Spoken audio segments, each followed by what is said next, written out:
Now, currencies are priced differently than most other asset classes.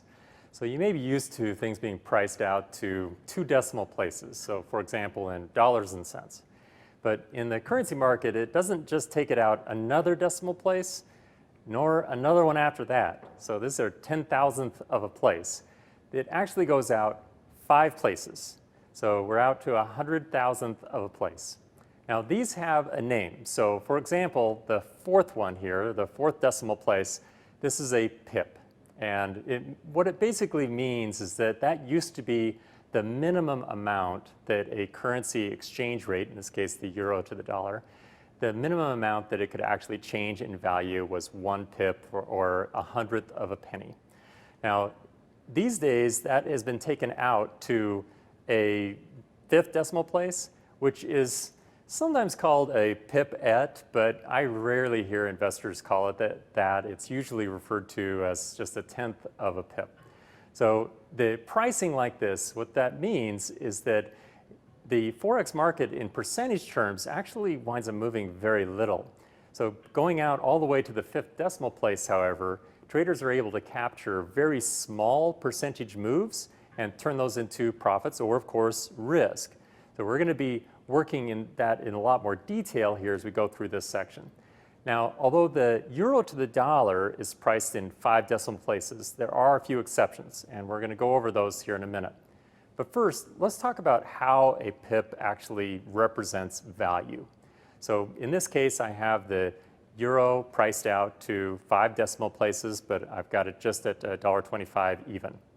Now the euro in this equation here is called the base currency. Now, you don't need to remember that. It's just the first one that's in this little division problem here, if you will.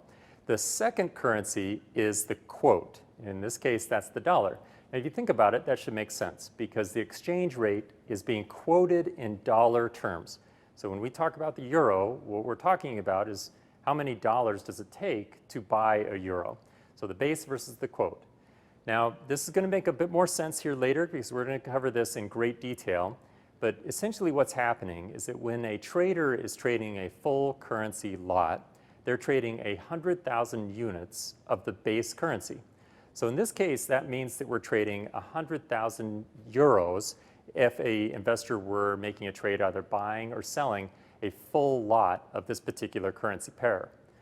Now, this is not always the way that it's going to work out, of course. You don't have to take trades that are that big. So we're going to go over that in a lot more detail later. But what happens if you did take a trade like that? Let's say that you thought that the euro or the dollar was going to appreciate in value versus the other currency. So you made a trade in favor of your forecast. And it winds up changing by the value of 1 pip. So here I've got it changed to 125.01. So what is that 1 pip actually worth? Now here's where we're going to do some calculations. Most of the time this is going to be pretty easy. Let's multiply it out. So in our former example, we had the euro, which was 100,000 units of the euro. So if we change this just a little bit, what was previously worth $125,000, well, if the exchange rate changes just a little bit, we can multiply that out. We find that now 1 lot of this particular currency pair is now worth $125,010. So what that's telling us is that 1 pip, the value of 1 pip in this case, is worth $10. Now this will change a little bit from one currency pair to the other, and how it changes is sometimes requires a little bit of math, but fortunately the trading platforms, the charts and so forth, they'll do it for you. It's just important to understand where those numbers actually come from before we go too much further into trading strategies and so forth. So just remember that 1 pip's worth of value change, in this case, equals $10. Now, in general, if the dollar is the quote currency of a particular currency pair, that's always going to be true. 1 pip is worth $10. Now, what if your account is valued in other currencies? What if you have an account where your own currency that your account is denominated in is in euro or something like that? Well, then the pip value is going to be a little bit different for you, and we'll talk about how to calculate that. But for the sake of convenience right now, we're going to stick with a dollar-denominated account just to make things a little bit easier, but it's not that difficult to switch it around.